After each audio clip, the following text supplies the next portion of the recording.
très joli, j'avais apprécié cette remarque. Le soleil, c'est une âme suprême. Puis nous pouvons apprécier toute la douceur qui règne dans la vie. À notre époque actuelle, où beaucoup de privation, où beaucoup ont de la privation, nous devons contempler la merveille et la magnificence, l'indéfinissable. Pour moi, c'est vrai qu'il y a plein de sens sensibles, ultra sensibles, qui sont indéfinissables. Et comme c'est indéfinissable, moi je parle de la propriété divine. Alors donc, ce jour de notre événement, mettons beaucoup de joie dans notre bienveillance à tous. C'est ce qu'on a commencé, j'ai vu, tout le monde avait mis de la joie, c'était très agréable. Afin que les graines que nous imaginerons seront pour l'universel humain, vous allez aimer ou pas, bonne et juteuse de graines humanisme. Les deux mots juteuse que j'ai trouvé, on va dire, du goût des fruits. Voilà, juteuse, ça fait penser aux fruits. Et je vois que Stéphanie nous a mis, donc, non, Delphine nous a mis des petites tomates. Moi j'ai ramené du melon avec du raisin, voilà. Surtout, je voudrais rappeler que dans les pays du Nord, comme la Suède ou le Danemark, la population sait être en bienveillance, car leur caractère est déjà influencé par la belle terre qui est saine. Donc, en respectant la nature, on voit que leur caractère a très bien évolué.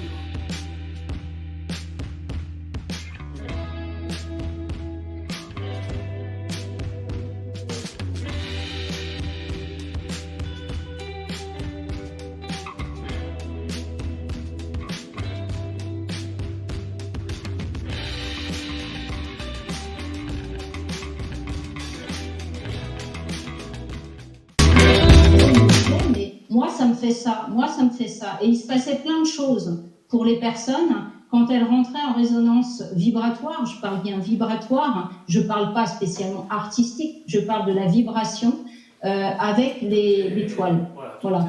Et les personnes, je termine juste, les personnes par rapport à ça m'ont dit, mais moi, très sincèrement, ça me fait tellement de bien et ça m'a apporté tellement de choses que je trouve dommage quelque part que tu ne les montres pas, tu ne fasses pas découvrir, et puis après ça rentrera en résonance avec les personnes avec qui ça doit rentrer en résonance. C'est tout. Et c'est ce qui se passe aujourd'hui. De ce qu'il avait, même si on doit reconstruire à l'identique, ça ne sera jamais la même chose. Donc ça s'appelle pour moi aussi l'évolution, oui, et le niveau vibratoire de la planète évoluant. Automatiquement, il y a plein de choses qui évoluent et il y a plein de choses qui émergent qu'on ne connaissait pas. Et qui demain seront une normalité, alors qu'aujourd'hui c'est regardé comme étant quelque chose de suspect potentiellement, dans une forme d'excellence qui peut être excellent d'un point de vue technique, mais qui effectivement, parce que moi j'ai des amis qui ont fait les beaux-arts et qui me disent tu t'autorises des choses, et moi je m'autorise rien, simplement je canalise les choses que nous on s'autoriserait pas. Mais d'une certaine manière, ça apporte du bien-être aux gens, ça fonctionne, donc pourquoi s'en priver ?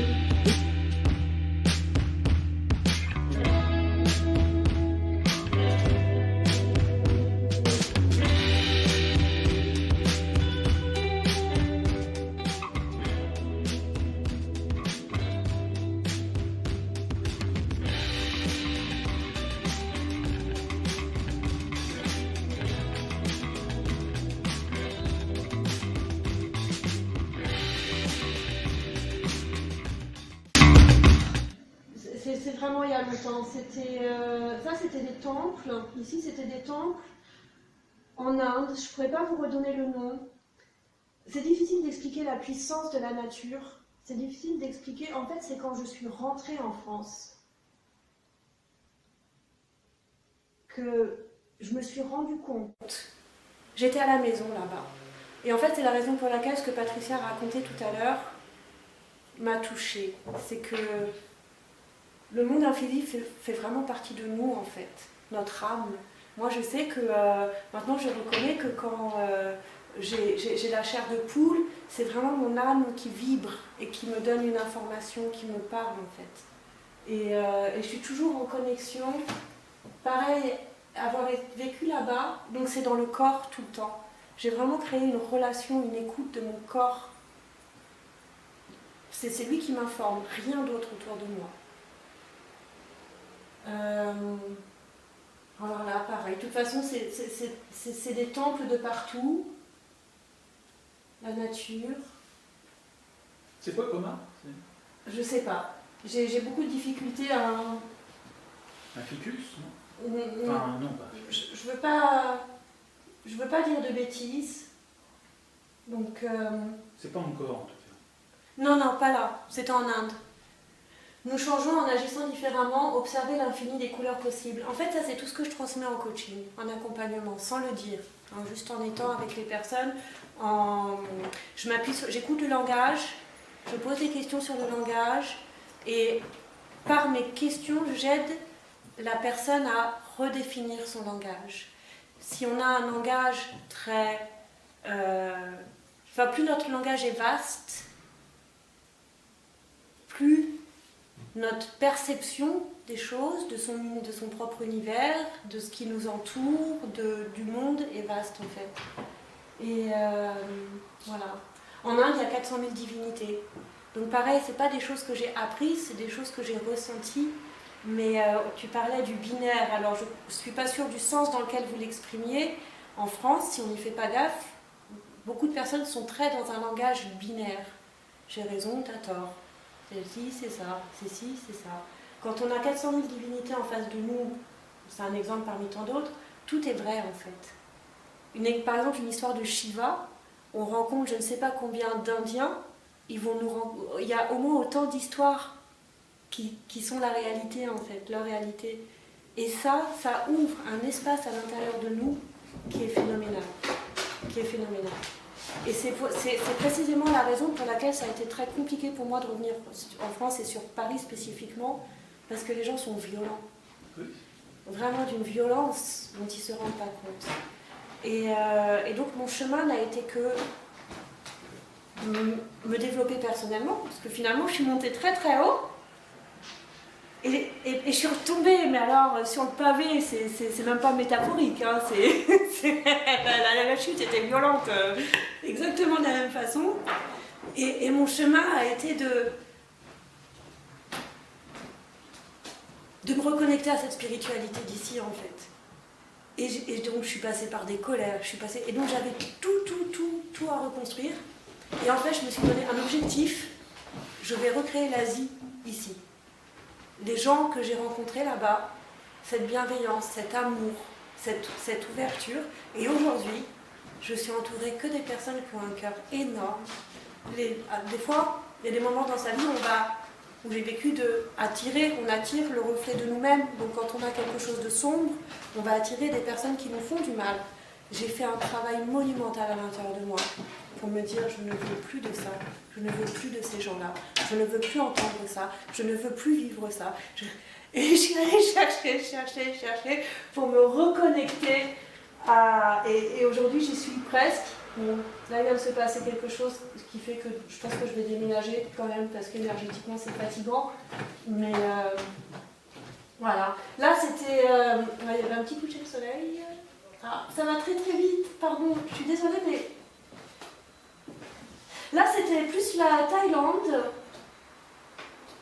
Ici aussi, c'était... Je suis désolée, j'ai plus les noms, mais c'est un endroit qu'on a visité en Thaïlande, c'était magnifique.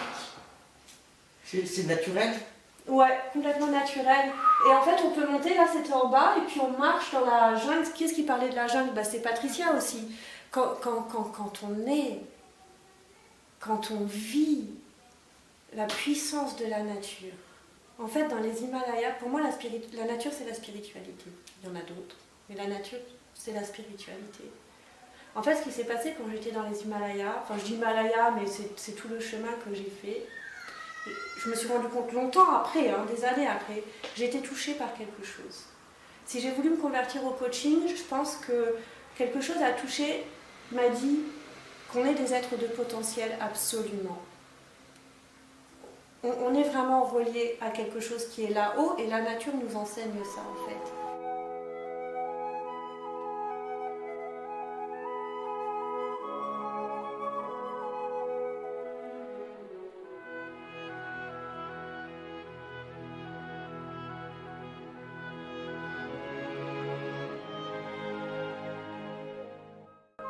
Là, qui est issu à la base, c'était de l'humus, c'était des feuilles, et on le voit hein, dans la pierre, on les voit. Et aujourd'hui, c'est devenu une pierre. Donc, elle s'est transformée, mais elle est restée vivante. Donc voilà, ça nous ramène aussi à... Elle est vivante. Oui, elle est conscience, au même titre qu'un arbre, au même titre qu'une fleur, au même titre qu'un tableau aussi, dans lequel, comme je disais tout à l'heure, Patricia, il y a des choses qu'elle a fait ressortir. Et donc, c'est quelque chose de vivant dont on a à prendre soin aussi. Donc elles sont là pour nous accompagner, pour nous transmettre leurs propriétés. C'est vrai que moi, je ne suis pas trop sur les pierres qui vont guérir une maladie. J'ai une angine, je dois prendre quoi comme pierre? Pour moi, ça n'a pas trop de sens, même si vous trouvez. Mais j'ai envie de dire, c'est pas de l'effet instantané, en fait. Enfin, ça peut aider, mais pour moi, la magie des pierres, c'est vraiment dans leur résonance vibratoire avec notre structure. Et comment, effectivement, elles vont nous aider à décristalliser ce qu'on a cristallisé au mauvais endroit, si je puis dire, et à évoluer vers notre être, en fait. Pour moi, c'est ça, la magie des pierres. Après, ponctuellement, on peut les utiliser pour une douleur, pour nous aider, mais c'est pas leur portée. Et c'est pour ça qu'effectivement, c'est être en contact, être en relation avec elles, et les respecter comme des consciences qui est important, et non pas c'est un caillou quoi. Enfin, je veux dire, tu parlais des mots, mais c'est ça aussi quoi. Oui. Comment on parle de ça? Est-ce que c'est un caillou et basta, et je shoot dedans et voilà? Ou au contraire, j'en fais un objet que je m'approprie sur un bijou, même si je n'ai rien contre les pierres sur les bijoux, parce que ça fait de très belles pièces aussi. En ce moment, il y a une exposition là, qui a lieu au Muséum d'Histoire Naturelle à Paris, là, qui vient de s'ouvrir sur effectivement de beaux spécimens de bijoux, je pense.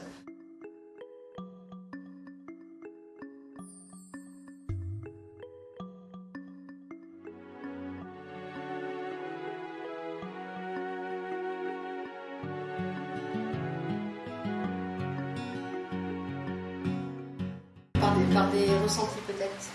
Vous avez tous eu le temps de regarder un peu. Ben, on va commencer par vous en fait. Allez, qui me dit ce qu'il a vu? Moi. Vas-y. Lui, c'est tout bavard. Encore moi. Je t'écoute. Non, ça ressemble à une gangue, Mais qu'est-ce que tu appelles une gangue? L'écorce d'un fruit, c'est ça? Non, ce qu'il pourrait y avoir à l'intérieur. Une graine alors? Une germination. Une germination, ouais, d'accord. Ou alors les globules, le motif qui se répète. Ouais. Le globule rouge. Un globule rouge, ouais. Oui, ou bleu, enfin j'en sais rien. Bleu, d'accord. Circulation souterraine, enfin non visible comme ça, peut-être infiniment petit. Ouais. Quelqu'un a ressenti autre chose? J'ai entendu d'autres trucs tout à l'heure. Sans vous écouter, je vous écoutais quand même. Non? Véronique? Des empreintes à un moment, des empreintes, ouais. Des traces de pas. Des fœtus. Des fœtus. Des reins. Des reins, ouais. J'ai loupé une vente comme ça, ouais. J'étais dans une galerie, il y avait des haricots partout, et il y a un monsieur qui rentre, il fait « C'est quoi ?» Je lui dis « Un haricot. » Il fait « Ah, je croyais que c'était un rein. » Il est ressorti. Oui, ça peut être des reins. Je suis bon. Il faut décorer les hôpitaux pour des reins. Je me rappellerai toujours de ce bonhomme qui avait invité comme ça. C'était un truc de dingue. Oui, mais en fait c'est... C'est une cellule aussi. C'est quoi? Et moi je dis c'est le hasard. C'est le hasard parce que je suis sortie de l'hôpital et puis on m'a mis un objet entre les mains. Puis cet objet, il me faisait chier parce que moi il me rappelait l'hôpital et ça ne m'intéressait pas du tout quoi en fait. Donc je l'ai mis dans un placard. En me disant, je ne sais pas quoi en faire, je me foutais à la poubelle, voilà, je l'ai mis dans un placard. Et je ne touche pas.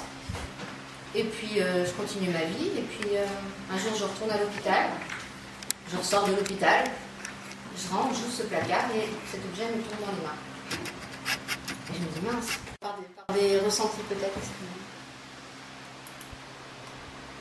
Donc voilà l'histoire des... Et j'appelle ça les imaginales parce que très curieusement, au moment où cet objet m'est tombé du placard, j'écoutais une émission et c'est une femme qui parlait des imaginales et je me suis dit mais c'est incroyable cette histoire. L'imaginale c'est la cellule qui permet à la chenille de se transformer en papillon. Donc en fait la chenille a un code génétique à elle, des cellules se développent, ce sont les imaginales, et elles deviennent un autre code génétique qui est le papillon. Donc c'est le seul être qu'on connaît je pense, ou que je connais, qui peut avoir dans la même vie deux codes génétiques complètement différents. Et donc les imaginales, pour moi, c'était ça. J'ai un code génétique, il est différent, mais je suis comme... Enfin, donc, c'est tout le temps sur la mutation, La chrysalide. ouais, voilà, la chrysalide, ce qu'on est, ce qu'on peut devenir.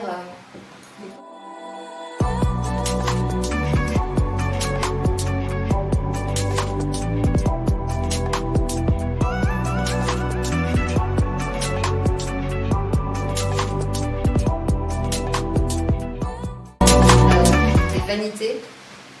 Ah, il pleut.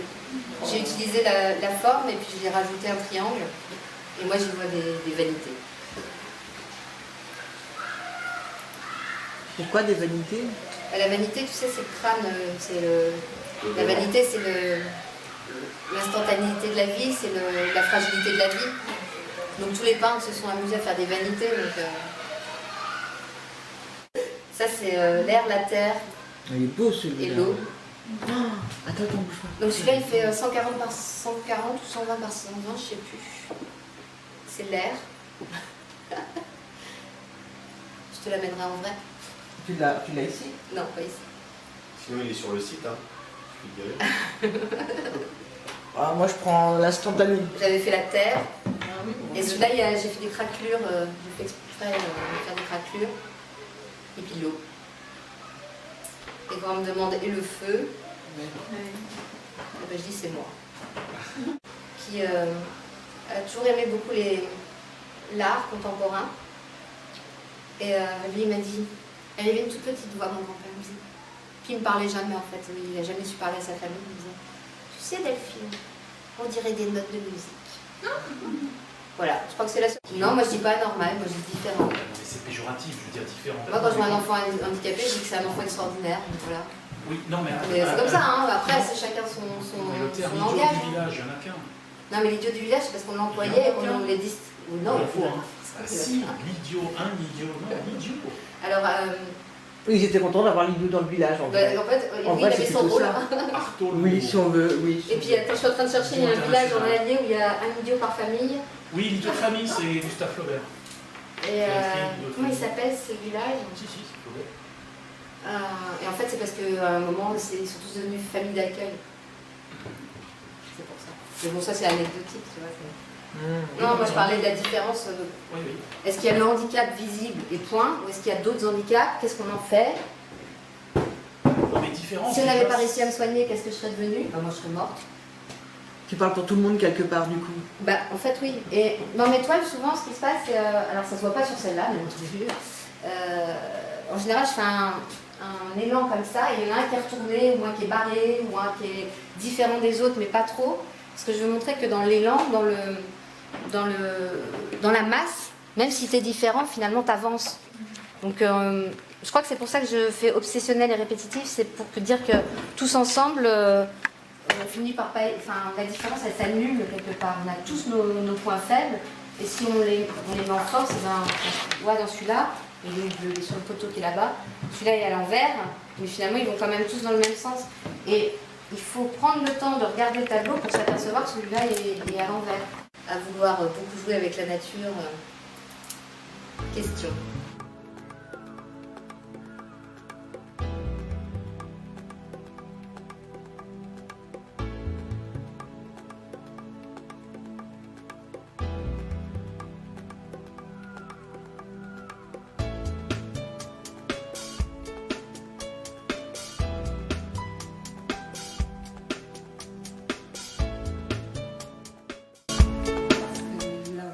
Basse comme soprano colorature peuvent chanter toutes les notes qui sont dessus. Du violoncelle. C'est Quand vraiment... j'étais au Beaux-Arts, je suis allée chez un luthier, j'ai pris un quart de violoncelle Et après, j'ai moulé mon corps et j'ai mis mon corps dans le violoncelle. On peut, hein. Et en fait, comme j'avais entendu que c'était l'instrument qui était le plus proche de la voix humaine, j'avais fait cette image du violoncelle avec le corps à l'intérieur. Ouais, c'est très bien. Ouais.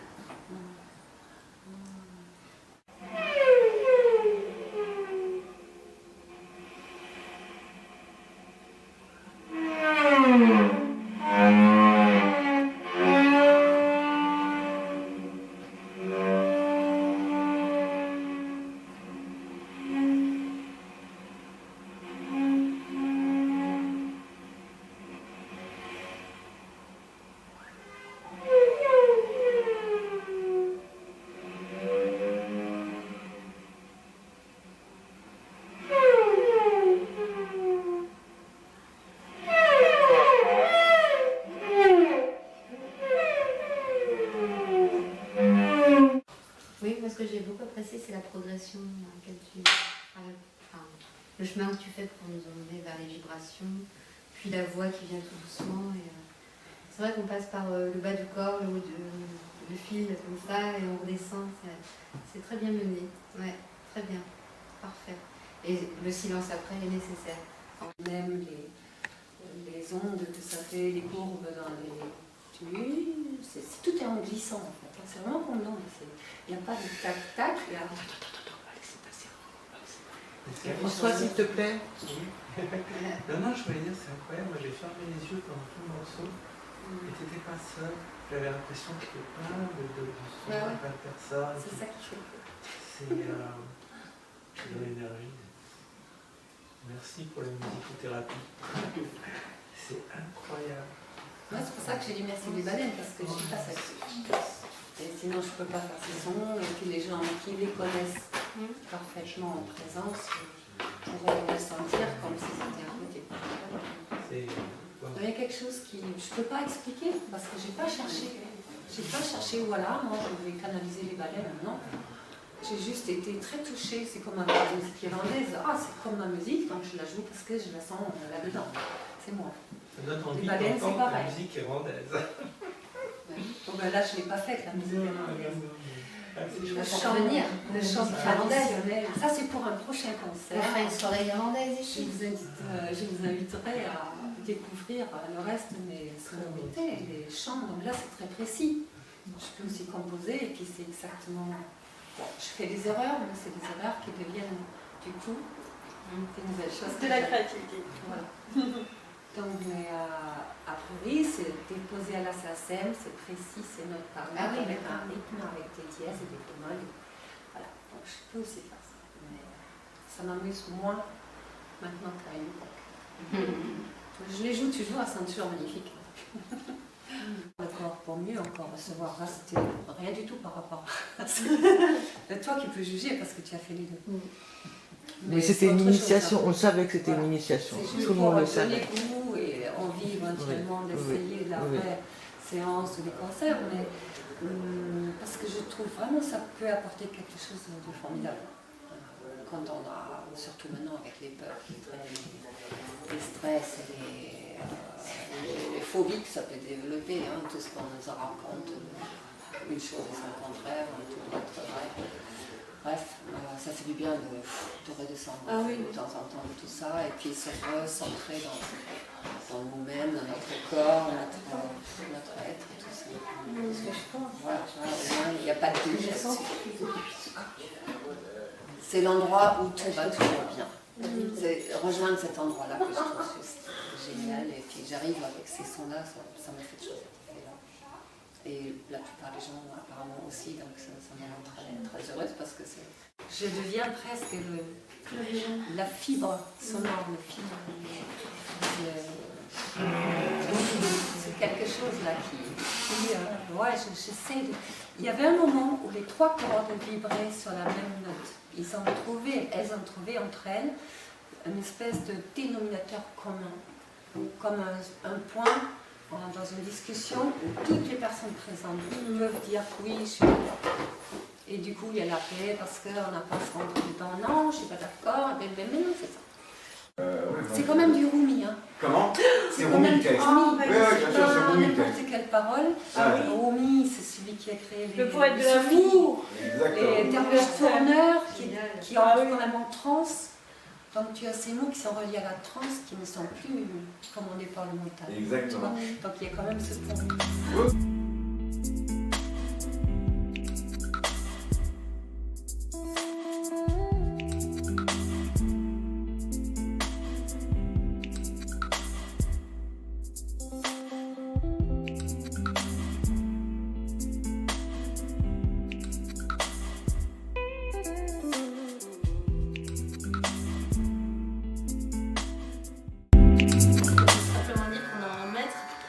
avec qui on passe du temps, un certain temps, pour apprendre toute cette grammaire, parce que c'est une grammaire. Et après, donc, ça me permet d'exprimer librement les émotions. Les ragas sont liés à la poésie, quand on chante, ou aux peintures.